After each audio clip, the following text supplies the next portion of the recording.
We will continue our discussion on knapsack problem.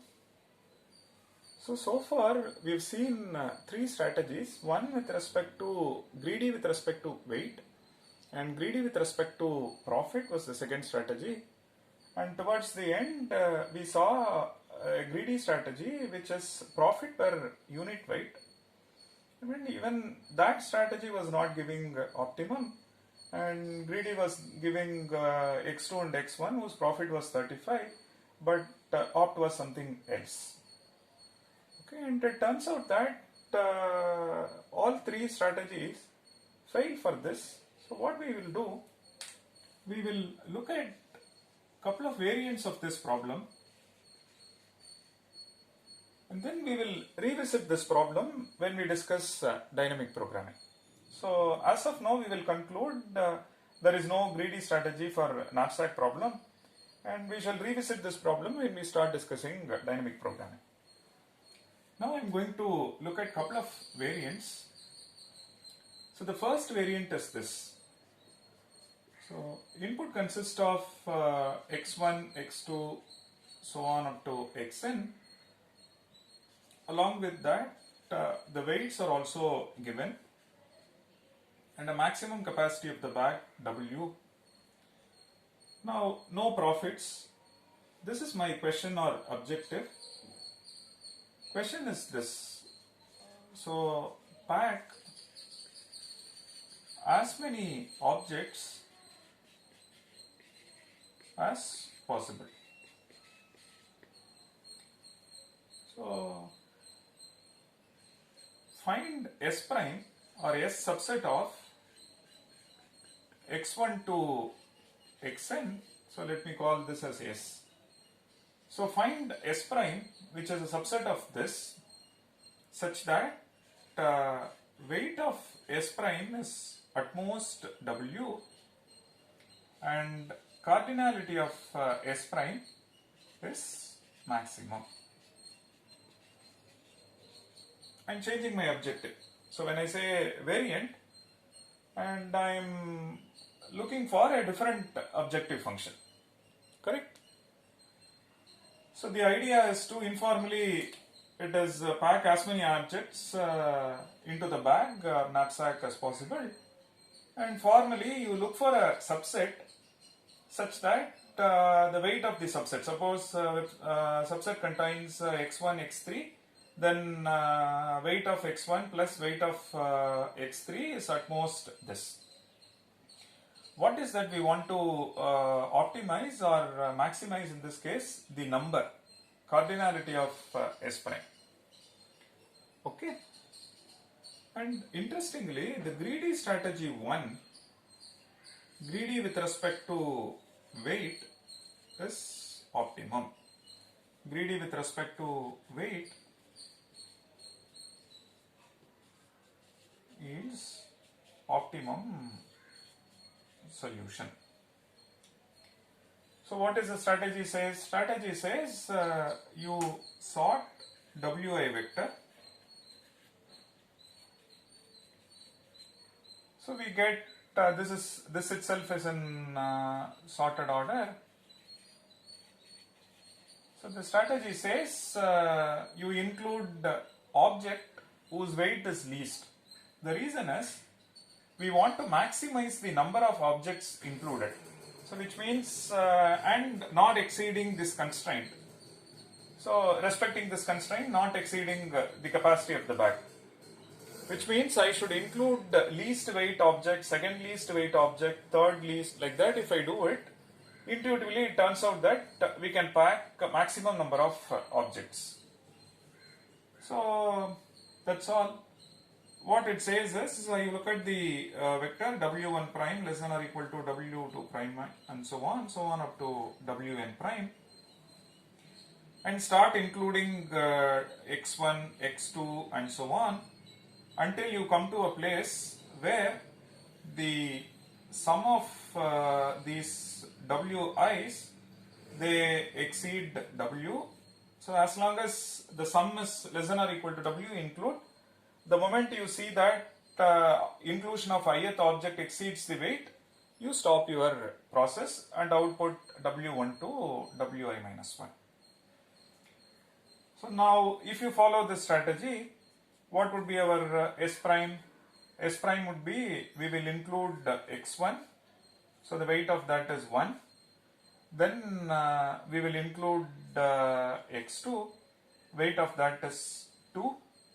And now you check whether can we include x3. Then you see that this one is not less than or equal to 6. So in this case w was 6.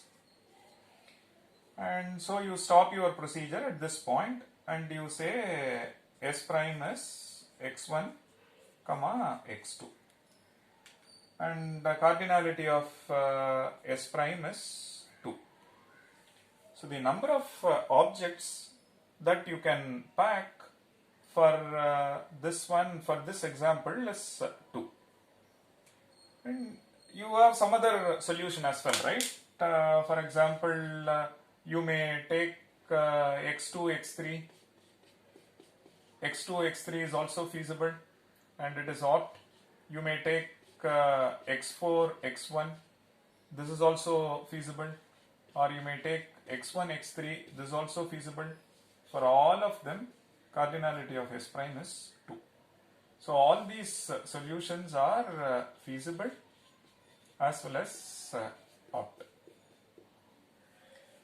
It requires a formal proof, but as of now, convince yourself with this example and couple of more examples that this strategy indeed works. So the idea is this: we want to pack maximum number of objects. So start including the least weight, second least weight, and when you include least weight, you are leaving maximum space on the bag so that many more objects can be packed into. Similarly, when I include second least, you are still leaving maximum space so that maximum number of objects can be included. With that strategy, we keep doing it. And it turns out that the greedy strategy works. Fine. So here is the first variant wherein we have objects and its weights and the maximum capacity of the bag. And the objective is to maximize the number of objects placed into the bag respecting the constraint. And the first greedy strategy, greedy with respect to weight vector, gives the optimum solution. Now we shall look at the next variant and see whether do we have a strategy or some other strategy that we have discussed before is still helping us in getting optimum solution very similar to this variant.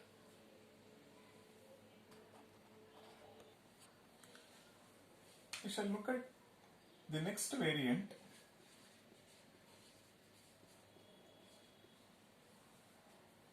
So problem is this: we are given x1, x2, so on up to xn. Along with that w1, w2, wn. Profit is also given. Okay, so if you look at the knapsack that we have discussed, for example, the third strategy, pi by wi, we included x2, then we included x1. After that, we said if we include x3, then we exceed the capacity because max capacity was 6. Now, this variant says we allow fraction. So let me call it as fractional knapsack. The one that we have discussed, we either include the object or exclude. That let me call it as 0-1 knapsack. This says each xi belongs to S prime or it does not belong to this. When we say it belongs to, it is 1, not belonging to, it is 0. This one says, So you include say xi, we say some alpha times xi, and the value of alpha is 0 to 1. If it is just 0 and 1, then it becomes this case. So it is something like this. So I include x1, then I include x2, then I have decided to include some 50% of x3. Accordingly, profit will also be 50% of that. So this is what I am calling it as this. Suppose I say 50% of this, so which means 2 units will come. Then it is 1 plus 2 units of x3, and we don't exceed this, so we respect the constraint. So that is the difference between the earlier one and this one. So for each object, we include alpha times xi, and the value of alpha is from 0 to 1. If it is 0, exclude. If it is 1, include fully. And if it is other values, then appropriately the fraction of that. That's all. So let's try this. Then question remains the same. Instead of alpha being 0 and 1, we say alpha times x prime. So there is max capacity W, then objective is this, maximize profit earned, and constraints, suppose you choose S prime, weight of S prime is less than or equal to W, and for each xi belonging to S prime, and it is alpha times x prime. So now I say for each alpha times x prime belonging to this, the value of alpha is between 0 to 1. So you are allowed to pick a fraction of that, which is why I am saying for each alpha times x prime, and alpha is between 0 to 1. So you include a fraction of that, and so the fraction can be anything between 0 and 1. So accordingly the profit will also change. And it turns out that for this problem, the third strategy, greedy strategy, which is greedy with respect to this works. That's the interesting part. And we saw that our greedy strategy was giving x1, x2, and the profit earned was 35, and opt was actually, in this case, it was x2 and x3, and profit was 55. So clearly greedy strategy fails. But let's look at the strategy looking at this case, fractional knapsack. So again sort with respect to Pi by Wi in decreasing order. So Pi by Wi, so let me call it as P1 by W1 is greater than or equal to P2 prime by W2 prime, and so on. And max object, second max object, and so on. So following this, so we include x2. So we check whether we can include all of x2. If it is, we include, otherwise we include the fraction of that. So now W2 is less than or equal to W. So you include alpha times x2, where alpha is 1. Then with respect to profit per unit weight, this would be the first one, this would be the second one. Then include x1. So check whether W1 plus W2 is less than or equal to W, and answer is yes.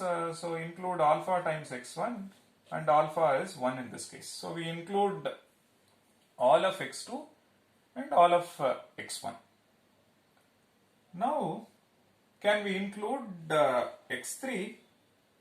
Answer is no, because 1 plus 2 is 3, then 3 plus 4 it exceeds.